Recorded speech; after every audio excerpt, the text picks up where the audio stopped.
So, welcome to Lent. We have put away our Alleluias, and already at morning prayer, I feel my mouth missing them. Welcome to Lent. We always start with the story of Jesus being tempted in the wilderness, but Mark gives us so little. The entirety of the story of the temptation of Jesus by Mark is, and the Spirit immediately drove him out into the wilderness. He was in the wilderness 40 days, tempted by Satan, and he was with the wild beasts, and angels waited on him. There is so little here compared to our rich imaginings of the other gospel writers. It is out there in that wilderness, driven by the same Spirit that just lit on him like a dove at his baptism. That Spirit that just proclaimed him beloved sends him out of our view into the desolate, lonely, dry, hard place. And there in the wilderness, the very intersection of heaven and earth, sits hungry and thirsty.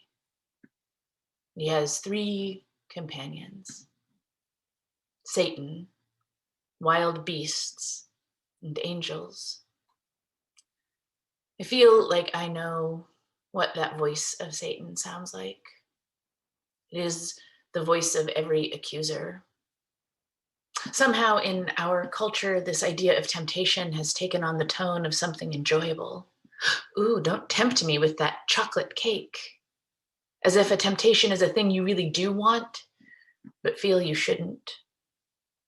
That is not the kind of testing this accuser does. The real accuser tests our hearts not with things that are lovely, but with things that destroy and hurt.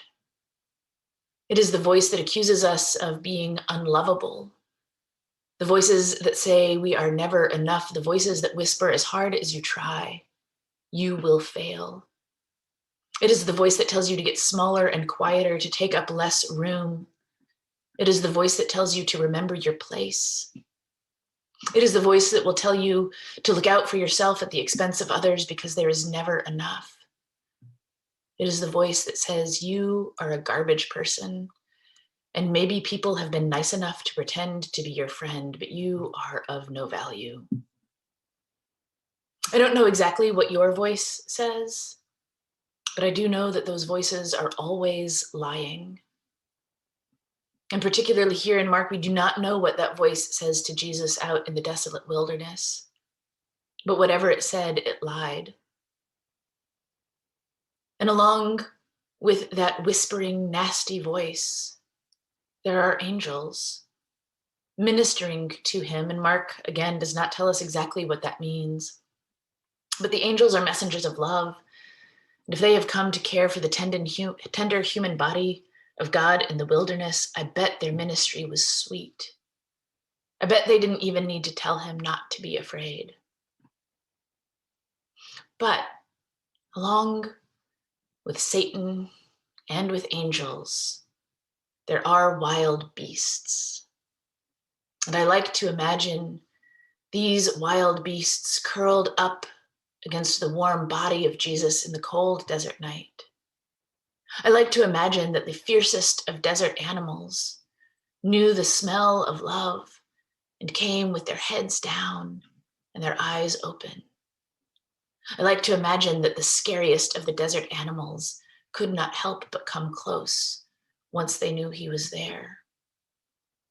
Because Jesus came not just proclaiming the kingdom of God, but embodying it.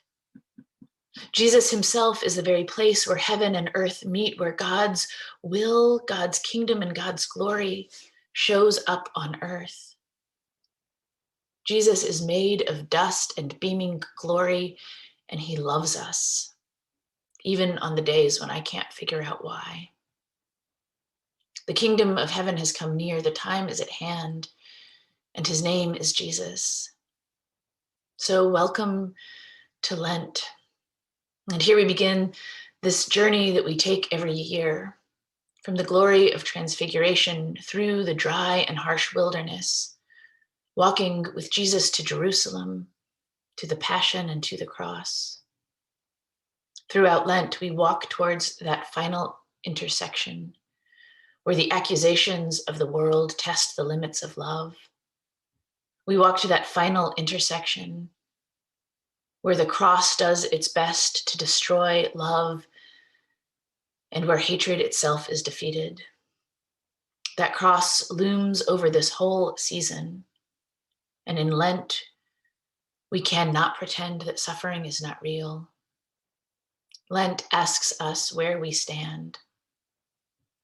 And in Lent's past, I have taken on practices.